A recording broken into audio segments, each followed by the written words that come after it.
მაშინ თერთმეტის ბრენდზე. კიც არის მეგრული სიტყვა და ნიშნავს თავს აბურავს. კიცას ორნამენტებს ვქნი მე თვითონ, გრაფიკული დიზაინის შესრულება არის ჩემი. კიც არის ჩვენი წინამორბედი, ძლიერი ქალების შთაგონებით შექმნილი. მეგრულოდაც მითხარით რაიმე ფრაზა სასლოგანოდ რა გაქვთ მსგავსი რამე?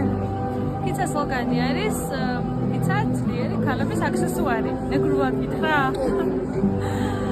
კიცა მანგარ ოსურეფიშ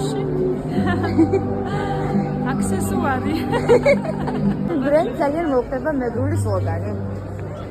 მაგრამ მეგრულების გარდა ვერ გაიგებს სლოგანს და ამიტომ მე მიხარია რომ ერთ სიტყვას მაინც ვასწავლე იმ ადამიანს ვისაც საერთოდ შეხება აქვს მეგრულ ენასთან.